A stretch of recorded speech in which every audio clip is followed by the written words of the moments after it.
Midsummerr Productions presents On the Duty of Civil Disobedience by Henry David Thoreau. On the Duty of Civil Disobedience.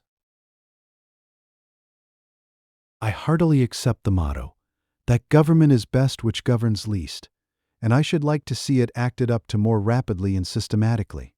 Carried out, it finally amounts to this, which also I believe, that government is best which governs not at all, and when men are prepared for it, that will be the kind of government which they will have.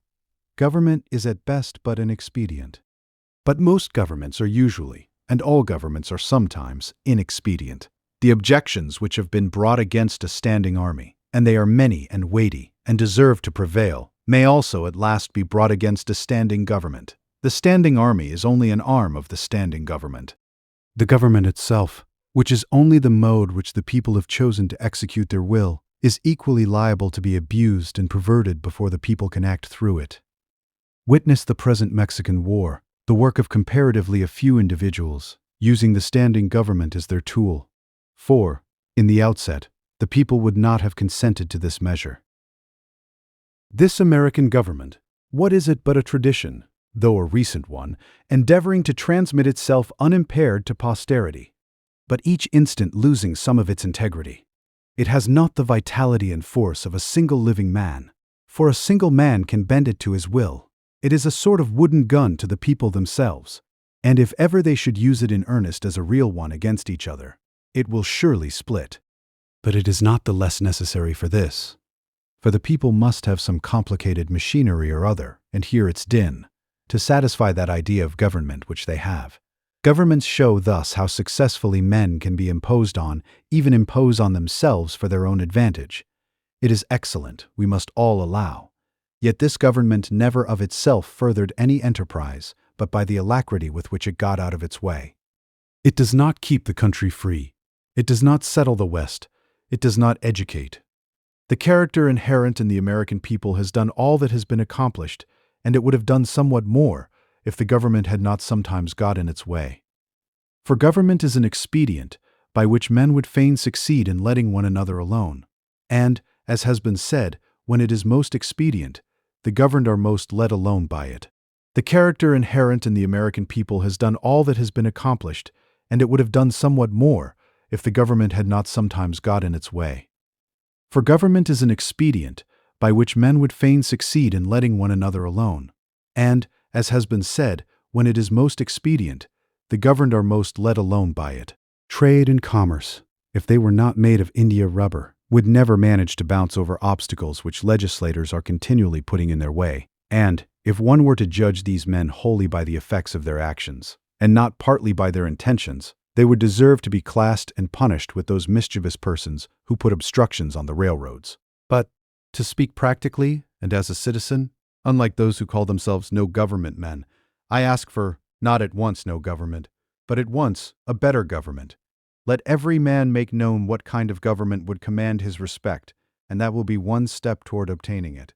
After all, the practical reason why, when the power is once in the hands of the people, a majority are permitted, and for a long period continue, to rule, is not because they are most likely to be in the right, nor because this seems fairest to the minority, but because they are physically the strongest. But a government in which the majority rule in all cases cannot be based on justice, even as far as men understand it. Can there not be a government in which the majorities do not virtually decide right and wrong but conscience? In which majorities decide only those questions to which the rule of expediency is applicable? Must the citizen ever for a moment, or in the least degree, resign his conscience to the legislator? Why has every man a conscience then? I think that we should be men first, and subjects afterward. It is not desirable to cultivate a respect for the law so much as for the right. The only obligation which I have a right to assume is to do at any time what I think right. It is truly enough said that a corporation has no conscience, but a corporation of conscientious men is a corporation with a conscience. Law never made men a whit more just, and by means of their respect for it, even the well-disposed are daily made the agents of injustice. A common and natural result of an undue respect for the law is that you may see a file of soldiers, colonel, captain, corporal, privates, powder monkeys and all, marching in admirable order over hill and dale to the wars, against their wills, against their common sense and consciences, which makes it very steep marching indeed, and produces a palpitation of the heart. They have no doubt that it is a damnable business in which they are concerned. They are all peaceably inclined. Now, what are they? Men at all? Or small movable forts and magazines at the service of some unscrupulous man in power? Visit the Navy Yard, and behold a Marine, such a man as an American government can make, or such as it can make a man with its black arts. A mere shadow and reminiscence of humanity, a man laid out alive and standing, and already, as one may say, buried under arms with funeral accompaniment. Though it may be, not a drum was heard, not a funeral note, as his corpse to the ramparts we hurried, not a soldier discharged his farewell shot, or the grave where our hero we buried. The mass of men serve the state thus, not as men mainly, but as machines with their bodies. They are the standing army, and the militia, jailers, constables, posse comitatus, etc. In most cases, there is no free exercise whatever of the judgment or of the moral sense. But they put themselves on a level with wood and earth and stones, and wooden men can perhaps be manufactured that will serve the purpose as well. Such command no more respect than men of straw, or a lump of dirt. They have the same sort of worth only as horses and dogs. Yet such as these even are commonly esteemed good citizens. Others, as most legislators, politicians, lawyers, ministers, and office holders, serve the state chiefly with their heads, and, as they rarely make any moral distinctions, they are as likely to serve the devil, without intending it, as God. A very few, as heroes, patriots, martyrs, reformers in the great sense, and men, serve the state with their consciences also, and so necessarily resist it for the most part, and they are commonly treated by it as enemies.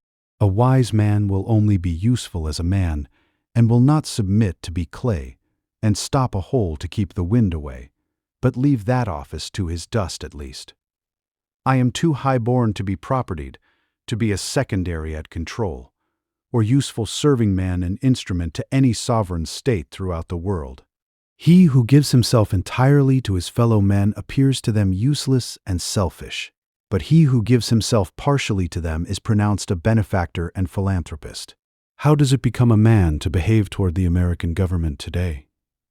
I answer that he cannot without disgrace be associated with it. I cannot for an instant recognize that political organization as my government, which is the slave's government also. All men recognize the right of revolution, that is, the right to refuse allegiance to and to resist the government when its tyranny or its inefficiency are great and unendurable. But almost all say that such is not the case now. But such was the case, they think, in the Revolution of '75. If one were to tell me that this was a bad government because it taxed certain foreign commodities brought to its ports, it is most probable that I should not make an ado about it, for I can do without them. All machines have their friction, and possibly this does enough good to counterbalance the evil. At any rate, it is a great evil to make a stir about it. But when the friction comes to have its machine, and oppression and robbery are organized, I say, let us not have such a machine any longer. In other words, when a sixth of the population of a nation which has undertaken to be the refuge of liberty are slaves, and a whole country is unjustly overrun and conquered by a foreign army, and subjected to military law, I think that it is not too soon for honest men to rebel and revolutionize. What makes this duty the more urgent is that fact, that the country so overrun is not our own, but ours is the invading army. Paley, a common authority with many on moral questions, in his chapter on the duty of submission to civil government, resolves all civil obligation into expediency, and he proceeds to say that so long as the interest of the whole society requires it, that is, so long as the established government cannot be resisted or changed without public inconveniency, it is the will of God that the established government be obeyed, and no longer. This principle being admitted, the justice of every particular case of resistance is reduced to a computation of the quantity of the danger and grievance on the one side, and of the probability and expense of redressing it on the other. Of this he says, every man shall judge for himself. But Paley appears never to have contemplated those cases to which the rule of expediency does not apply, in which a people, as well as an individual, must do justice, cost what it may.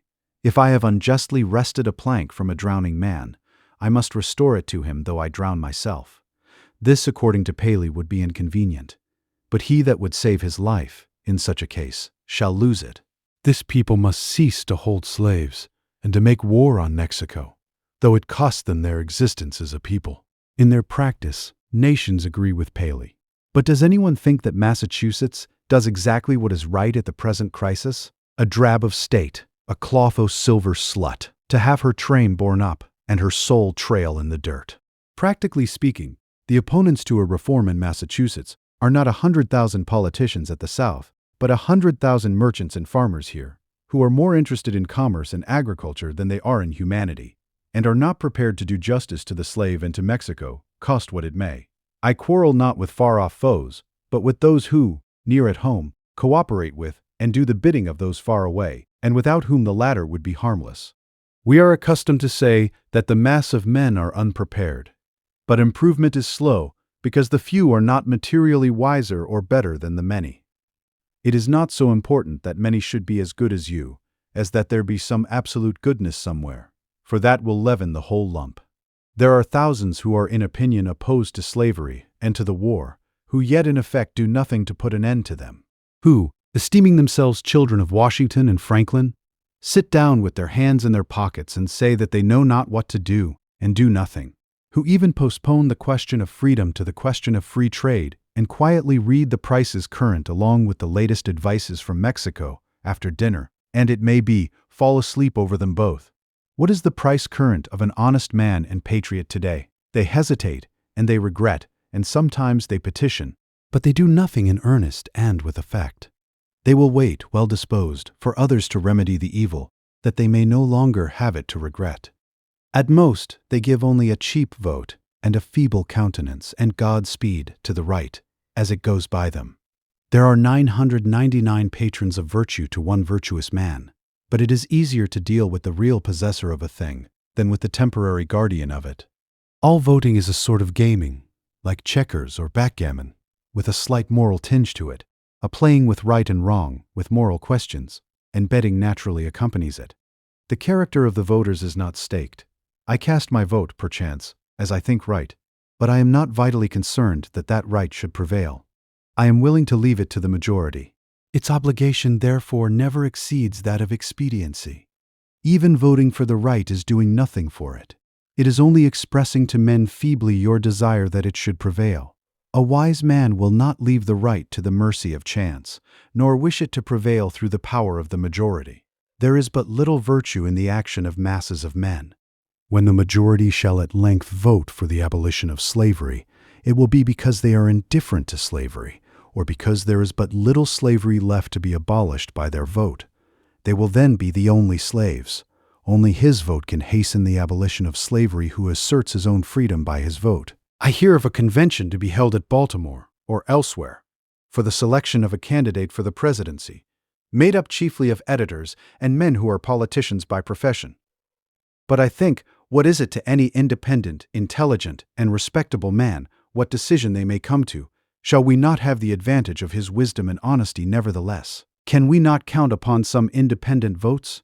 Are there not many individuals in the country who do not attend conventions? But no. I find that the respectable man, so called, has immediately drifted from his position, and despairs of his country, when his country has more reasons to despair of him. He forthwith adopts one of the candidates thus selected as the only available one, thus proving that he is himself available for any purposes of the demagogue. His vote is of no more worth than that of any unprincipled foreigner or hireling native, who may have been bought. Oh, for a man who is a man, and, as my neighbor says, has a bone in his back which you cannot pass your hand through. Our statistics are at fault. The population has been returned too large. How many men are there to a square 1,000 miles in the country? Hardly one. Does not America offer any inducement for men to settle here? The American has dwindled into an odd fellow, one who may be known by the development of his organ of gregariousness, and a manifest lack of intellect and cheerful self-reliance, whose first and chief concern, on coming into the world, is to see that the almshouses are in good repair, and, before yet he has lawfully donned the virile garb, to collect a fund for the support of the widows and orphans that may be. Who, in short, ventures to live only by the aid of the mutual insurance company, which has promised to bury him decently. It is not a man's duty, as a matter of course, to devote himself to the eradication of any, even the most enormous wrong. He may still properly have other concerns to engage him, but it is his duty, at least, to wash his hands of it, and, if he gives it no thought longer, not to give it practically his support. If I devote myself to other pursuits and contemplations, I must first see, at least, that I do not pursue them sitting upon another man's shoulders. I must get off him first, that he may pursue his contemplations too. See what gross inconsistency is tolerated. I have heard some of my townsmen say, I should like to have them order me out to help put down an insurrection of the slaves, or to march to Mexico, see if I would go. And yet these very men have each, directly by their allegiance, and so indirectly at least, by their money, furnished a substitute. The soldier is applauded who refuses to serve in an unjust war by those who do not refuse to sustain the unjust government which makes the war is applauded by those whose own act and authority he disregards and sets at naught, as if the state were penitent to that degree that it hired one to scourge it while it sinned, but not to that degree that it left off sinning for a moment. Thus, under the name of order and civil government, we are all made at last to pay homage to and support our own meanness. After the first blush of sin comes its indifference, and from immoral it becomes, as it were, unmoral, and not quite unnecessary to that life which we have made. The broadest and most prevalent error requires the most disinterested virtue to sustain it. The slight reproach to which the virtue of patriotism is commonly liable, the noble are most likely to incur. Those who, while they disapprove of the character and measures of a government, yield to it their allegiance and support, are undoubtedly its most conscientious supporters, and so frequently the most serious obstacles to reform. Some are petitioning the state to dissolve the Union, to disregard the requisitions of the President. Why do they not dissolve it themselves, the union between themselves and the state, and refuse to pay their quota into its treasury? Do not they stand in same relation to the state that the state does to the Union? And have not the same reasons prevented the state from resisting the Union which have prevented them from resisting the state? How can a man be satisfied to entertain an opinion merely and enjoy it? Is there any enjoyment in it, if his opinion is that he is aggrieved? If you are cheated out of a single dollar by your neighbor, you do not rest satisfied with knowing you are cheated, or with saying that you are cheated, or even with petitioning him to pay you your due, but you take effectual steps at once to obtain the full amount, and see that you are never cheated again. Action from principle, the perception and the performance of right, changes things and relations. It is essentially revolutionary, and does not consist wholly with anything which was. It not only divided states and churches, it divides families. Aye, it divides the individual, separating the diabolical in him from the divine. Unjust laws exist. Shall we be content to obey them? Or shall we endeavor to amend them and obey them until we have succeeded? Or shall we transgress them at once? Men generally, under such a government as this, think that they ought to wait until they have persuaded the majority to alter them. They think that, if they should resist, the remedy would be worse than the evil. But it is the fault of the government itself that the remedy is worse than the evil. It makes it worse. Why is it not more apt to anticipate and provide for reform? Why does it not cherish its wise minority? Why does it cry and resist before it is hurt? Why does it not encourage its citizens to be on the alert to point out its faults and do better than it would have them? Why does it always crucify Christ and excommunicate Copernicus and Luther and pronounce Washington and Franklin rebels? One would think that a deliberate and practical denial of its authority was the only offense never contemplated by government. Else, why has it not assigned its definite, its suitable and proportionate penalty? If a man who has no property refuses but once to earn 9 shillings for the state, he is put in prison for a period unlimited by any law that I know, and determined only by the discretion of those who placed him there. But if he should steal 90 times 9 shillings from the state, he is soon permitted to go at large again. If the injustice is part of the necessary friction of the machine of government, let it go. Let it go. Perchance it will wear smooth. Certainly the machine will wear out. If the injustice has a spring, or a pulley, or a rope, or a crank exclusively for itself, then perhaps you may consider whether the remedy will not be worse than the evil. But if it is of such a nature that it requires you to be the agent of injustice to another, then I say, break the law. Let your life be a counter-friction to stop the machine. What I have to do is to see, at any rate, that I do not lend myself to the wrong which I condemn. As for adopting the ways which the state has provided for remedying the evil, I know not of such ways. They take too much time, and a man's life will be gone. I have other affairs to attend to. I came into this world, not chiefly to make this a good place to live in, but to live in it, be it good or bad. A man has not everything to do, but something, and because he cannot do everything, it is not necessary that he should do something wrong. It is not my business to be petitioning the governor or the legislature any more than it is theirs to petition me, and, if they should not hear my petition, what should I do then? But in this case, the state has provided no way. Its very constitution is the evil. This may seem to be harsh and stubborn and unconciliatory, but it is to treat with the utmost kindness and consideration the only spirit that can appreciate or deserves it. So is all change for the better, like birth and death which convulse the body. I do not hesitate to say that those who call themselves abolitionists should at once effectually withdraw their support, both in person and property, from the government of Massachusetts, and not wait till they constitute a majority of one before they suffer the right to prevail through them. I think that it is enough if they have God on their side without waiting for that other one. Moreover, any man more right than his neighbors constitutes a majority of one already. I meet this American government, or its representative, the state government directly, and face to face, once a year, no more, in the person of its tax gatherer. This is the only mode in which a man situated as I am necessarily meets it, and it then says distinctly, recognize me, and the simplest, the most effectual, and in the present posture of affairs, the indispensablest mode of treating with it on this head, of expressing your little satisfaction with and love for it, is to deny it then. My civil neighbor, the tax gatherer, is the very man I have to deal with. For it is, after all, with men and not with parchment that I quarrel, and he is voluntarily chosen to be an agent of the government. How shall he ever know well what he is and does as an officer of the government, or as a man, until he is obliged to consider whether he shall treat me, his neighbor, for whom he has respect, as a neighbor and well-disposed man, or as a maniac and disturber of the peace, and see if he can get over this obstruction to his neighborliness without a ruder and more impetuous thought or speech corresponding with his action.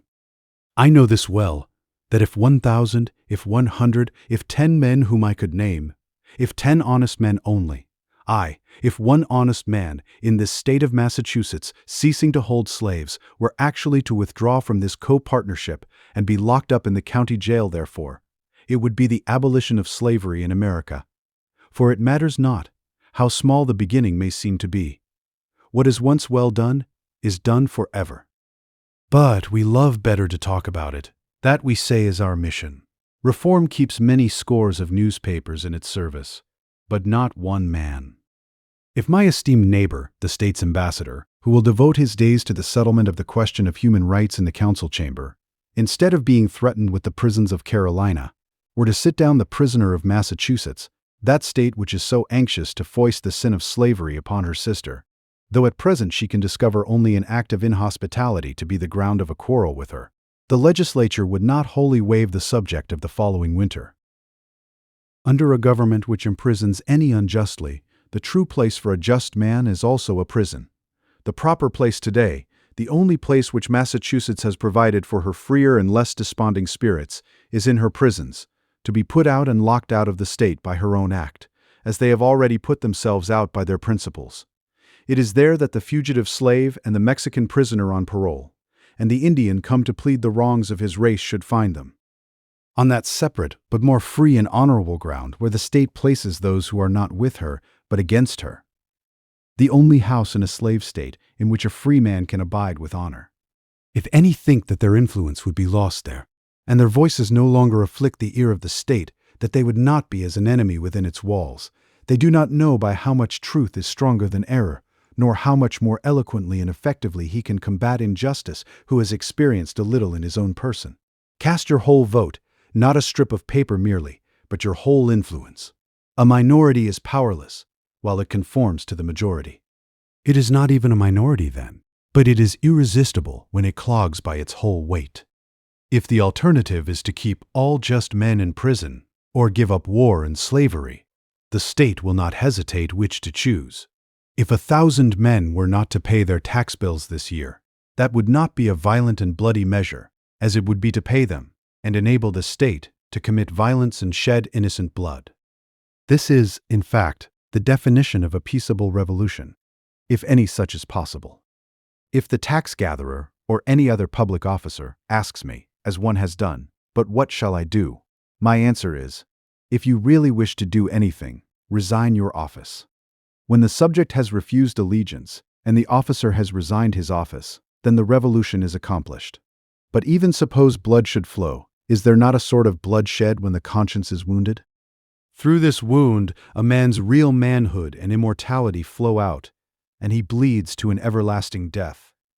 I see this blood flowing now. I have contemplated the imprisonment of the offender, rather than the seizure of his goods, though both will serve the same purpose, because they who assert the purest right, and consequently are most dangerous to a corrupt state, commonly have not spent much time in accumulating property. To such the state renders comparatively small service, and a slight tax is wont to appear exorbitant, particularly if they are obliged to earn it by special labor with their hands. If there were one who lived wholly without the use of money, the state itself would hesitate to demand it of him. But the rich man, not to make any invidious comparison, is always sold to the institution which makes him rich. Absolutely speaking, the more money, the less virtue, for money comes between a man and his objects and obtains them for him. It was certainly no great virtue to obtain it. It puts to rest many questions which he would otherwise be taxed to answer. While the only new question which it puts is the hard but superfluous one, how to spend it. Thus, his moral ground is taken from under his feet. The opportunities of living are diminished in proportion as what are called the means are increased. The best thing a man can do for his culture when he is rich is to endeavor to carry out those schemes which he entertained when he was poor. Christ answered the Herodians according to their condition. "Show me the tribute money," said he. And one took a penny out of his pocket. If you use money which has the image of Caesar on it, and which he has made current and valuable, that is, if you are men of the state and gladly enjoy the advantages of Caesar's government, then pay him back some of his own when he demands it. Render therefore to Caesar that which is Caesar's, and to God those things which are God's, leaving them no wiser than before as to which was which. For they did not wish to know.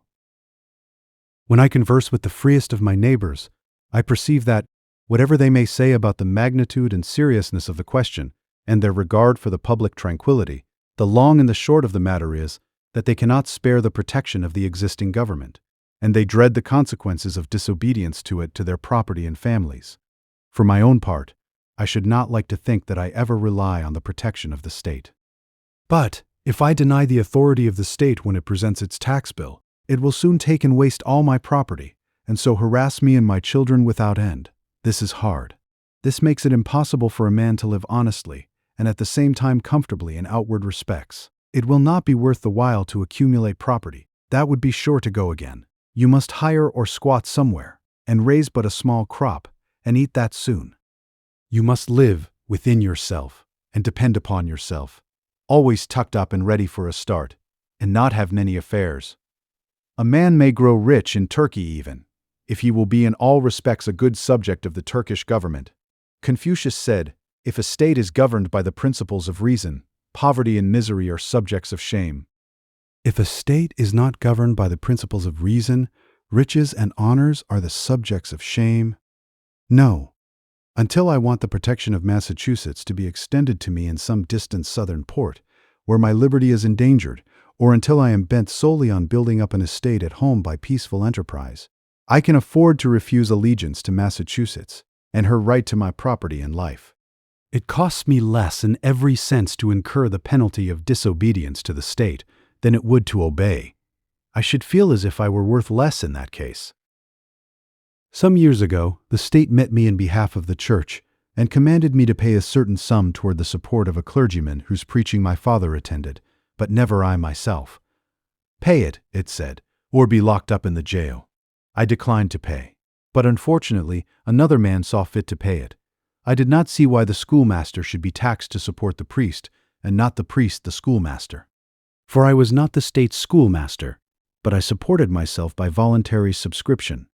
I did not see why the Lyceum should not present its tax bill, and have the state to back its demand, as well as the church. However, at the request of the selectmen, I condescended to make some such statement as this in writing: "Know all men by these presents, that I, Henry Thoreau, do not wish to be regarded as a member of any incorporated society which I have not joined." This I gave to the town clerk, and he has it.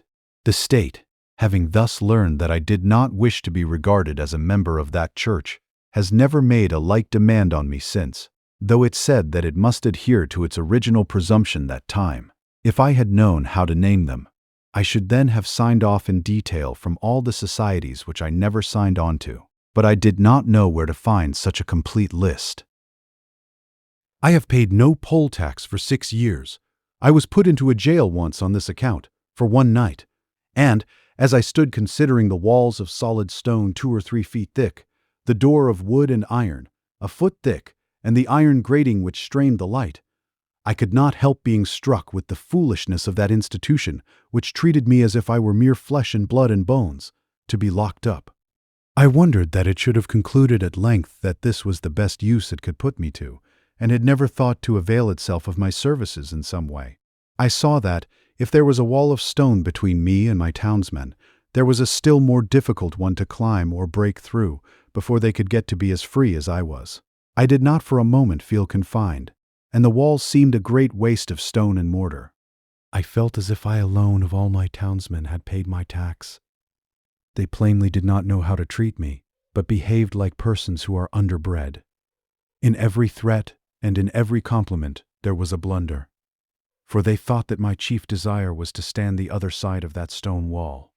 I could not but smile to see how industriously they locked the door on my meditations, which followed them out again without let or hindrance, and they were really all that was dangerous. As they could not reach me, they had resolved to punish my body, just as boys, if they cannot come at some person against whom they have a spite, will abuse his dog. I saw that the state was half-witted, that it was timid as a lone woman with her silver spoons, and that it did not know its friends from its foes, and I lost all my remaining respect for it, and pitied it. Thus, the state never intentionally confronts a man's sense, intellectual or moral, but only his body, his senses. It is not armed with superior wit or honesty, but with superior physical strength. I was not born to be forced. I will breathe after my own fashion. Let us see who is the strongest. What force has a multitude? They only can force me who obey a higher law than I. They force me to become like themselves. I do not hear of men being forced to live this way or that by masses of men. What sort of life were that to live? When I meet a government which says to me, "Your money or your life," why should I be in haste to give it my money? It may be in a great strait and not know what to do. I cannot help that. It must help itself. Do as I do. It is not worth the while to snivel about it. I am not responsible for the successful working of the machinery of society. I am not the son of the engineer. I perceive that, when an acorn and a chestnut fall side by side, the one does not remain inert to make way for the other, but both obey their own laws, and spring and grow and flourish as best they can, till one perchance overshadows and destroys the other. If a plant cannot live according to its nature, it dies, and so a man. The night in prison was novel and interesting enough.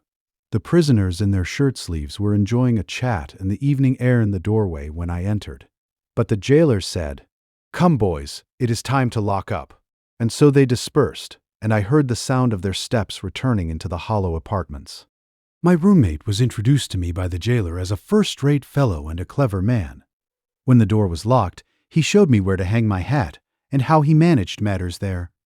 The rooms were whitewashed once a month, and this one, at least, was the whitest, most simply furnished, and probably the neatest apartment in town. He naturally wanted to know where I came from and what brought me there. And, when I had told him, I asked him in my turn how he came there, presuming him to be an honest man, of course, and, as the world goes, I believe he was. Why, said he, they accuse me of burning a barn, but I never did it. As near as I could discover, he had probably gone to bed in a barn when drunk, and smoked his pipe there.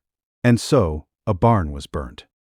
He had the reputation of being a clever man, had been there some 3 months waiting for his trial to come on, and would have to wait as much longer, but he was quite domesticated and contented, since he got his board for nothing, and thought that he was well treated. He occupied one window, and I the other, and I saw that, if one stayed there long, his principal business would be to look out the window. I had soon read all the tracts that were left there, and examined where former prisoners had broken out, and where a grate had been sawed off, and heard the history of the various occupants of that room. For I found that even here there was a history, and a gossip which never circulated beyond the walls of the jail. Probably this is the only house in the town where verses are composed, which are afterward printed in a circular form, but not published. I was shown quite a long list of verses which were composed by some young men who had been detected in an attempt to escape, who avenged themselves by singing them. I pumped my fellow prisoner as dry as I could, for fear I should never see him again, but at length he showed me which was my bed, and left me to blow out the lamp. It was like traveling into a far country such as I had never expected to behold, to lie there for one night. It seemed to me that I never had heard the town clock strike before, nor the evening sounds of the village, for we slept with the windows open, which were inside the grating. It was to see my native village in the light of the Middle Ages, and our concord was turned into a Rhine stream, and visions of knights and castles passed before me. They were the voices of old burghers that I heard in the streets. I was an involuntary spectator and auditor of whatever was done and said in the kitchen of the adjacent village inn, a wholly new and rare experience to me. It was a closer view of my native town. I was fairly inside of it. I never had seen its institutions before. This is one of its peculiar institutions, for it is a shire town. I began to comprehend what its inhabitants were about. In the morning, our breakfasts were put through the hole in the door, in small, oblong, square tin pans, made to fit, and holding a pint of chocolate, with brown bread and an iron spoon. When they called for the vessels again, I was green enough to return what bread I had left. But my comrade seized it, and said that I should lay that up for lunch or dinner. Soon after, he was let out to work at haying in a neighboring field, whither he went every day, and would not be back till noon. So he bade me good day, saying that he doubted if he should see me again. When I came out of prison, for someone interfered, and paid the tax, I did not perceive that great changes had taken place on the common, such as he observed who went in a youth, and emerged a grey-headed man. And yet a change had to my eyes come over the scene, the town, and state, and country, greater than any that mere time could effect. I saw yet more distinctly the state in which I lived.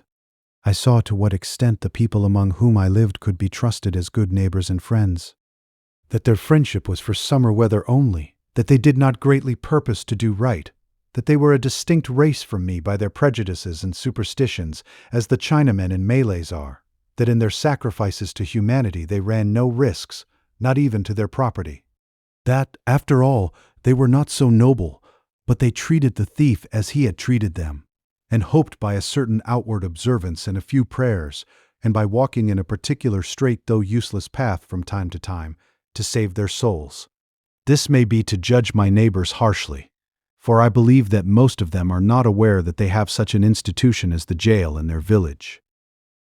It was formerly the custom in our village, when a poor debtor came out of jail, for his acquaintances to salute him, looking through their fingers, which were crossed to represent the grating of a jail window. How do ye do? My neighbors did not thus salute me, but first looked at me, and then at one another, as if I had returned from a long journey. I was put into jail as I was going to the shoemaker's to get a shoe which was mended. When I was let out the next morning, I proceeded to finish my errand, and, having put on my mended shoe, joined a huckleberry party, who were impatient to put themselves under my conduct, and in half an hour, for the horse was soon tackled, was in the midst of a huckleberry field, on one of our highest hills, 2 miles off, and then the state was nowhere to be seen. This is the whole history of my prisons.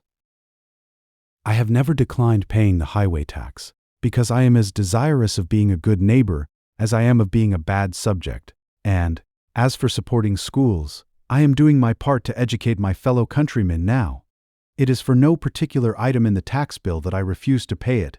I simply wish to refuse allegiance to the state, to withdraw and stand aloof from it effectually. I do not care to trace the course of my dollar, if I could, till it buys a man, or a musket to shoot one with. The dollar is innocent, but I am concerned to trace the effects of my allegiance. In fact, I quietly declare war with the state, after my fashion, though I will still make use and get what advantages of her I can, as is usual in such cases.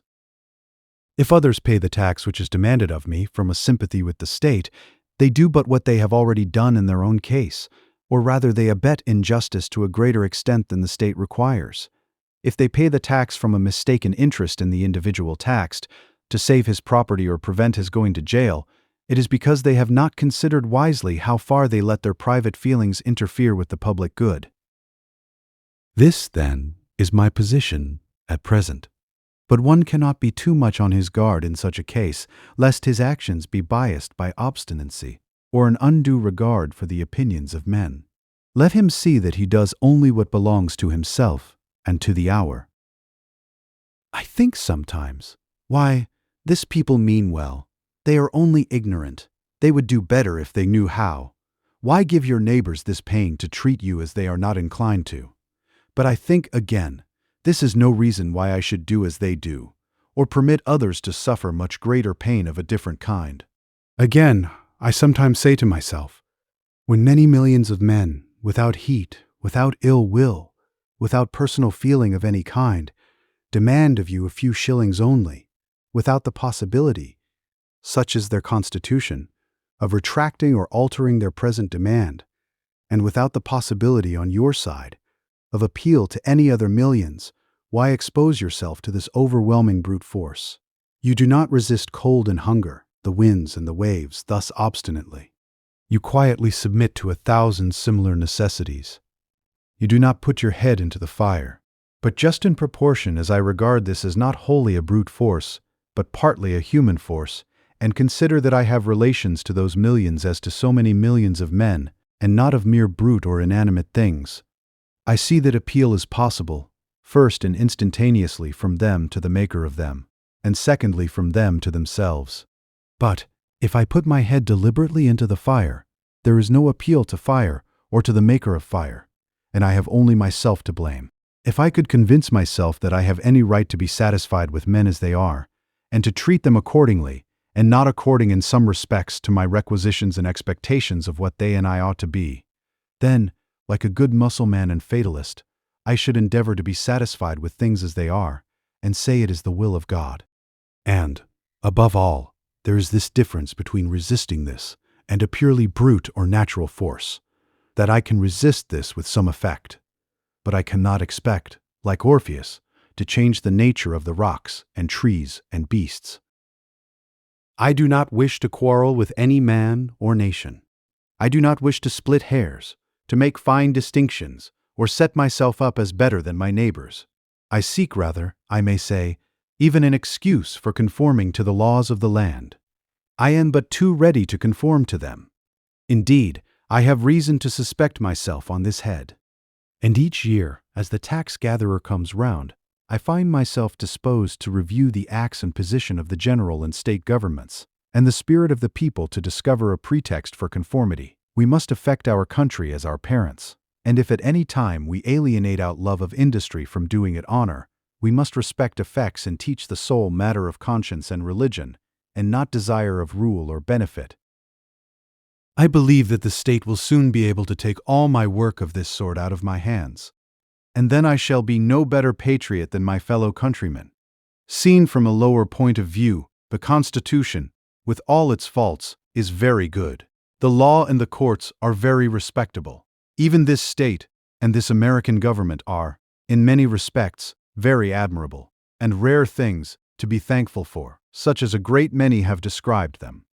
Seen from a higher still, and the highest, who shall say what they are, or that they are worth looking at or thinking of at all? However, the government does not concern me much, and I shall bestow the fewest possible thoughts on it. It is not many moments that I live under a government. even in this world. If a man is thought-free, fancy-free, imagination-free, that which is not never for a long time appearing to be to him, unwise rulers or reformers cannot fatally interrupt him. I know that most men think differently from myself, but those whose lives are by profession devoted to the study of these or kindred subjects content me as little as any. Statesmen and legislators, standing so completely within the institution, never distinctly and nakedly behold it. They speak of moving society, but have no resting place without it. They may be men of a certain experience and discrimination, and have no doubt invented ingenious and even useful systems, for which we sincerely thank them. But all their wit and usefulness lie within certain not very wide limits. They are wont to forget that the world is not governed by policy and expediency. Webster never goes behind government, and so cannot speak with authority about it. His words are wisdom to those legislators who contemplate no essential reform in the existing government. But for thinkers, and those who legislate for all time, he never once glances at the subject. I know of those whose serene and wise speculations on this theme would soon reveal the limits of his mind's range and hospitality. Yet, compared with the cheap professions of most reformers, and the still cheaper wisdom and eloquence of politicians in general, his are almost the only sensible and valuable words, and we thank heaven for him. Comparatively, he is always strong, original, and above all, practical. Still his quality is not wisdom, but prudence. The lawyer's truth is not truth, but consistency or a consistent expediency. Truth is always in harmony with herself, and is not concerned chiefly to reveal the justice that may consist with wrongdoing. He well deserves to be called, as he has been called, the defender of the Constitution. There are really no blows to be given by him but defensive ones. He is not a leader, but a follower. His leaders are the men of '87. I have never made an effort, he says, and never proposed to make an effort. I have never countenanced an effort, and never mean to countenance an effort, to disturb the arrangement as originally made, by which the various states came into the Union. Still thinking of the sanction which the Constitution gives to slavery, he says, because it was part of the original compact, let it stand. Notwithstanding his special acuteness and ability, he is unable to take a fact out of its merely political relations, and behold it as it lies absolutely to be disposed of by the intellect. What, for instance, it behooves a man to do here in America today with regard to slavery, but ventures, or is driven, to make some such desperate answer as the following, while professing to speak absolutely, and as a private man, from which what new and singular code of social duties might be inferred. The manner, says he, in which the governments of those states where slavery exists are to regulate it, is for their own consideration, under the responsibility to their constituents, to the general laws of propriety, humanity, and justice, and to God. Associations formed elsewhere, springing from a feeling of humanity or any other cause, have nothing whatever to do with it. They have never received any encouragement from me, and they never will. These extracts have been inserted since the lecture was read. HDT.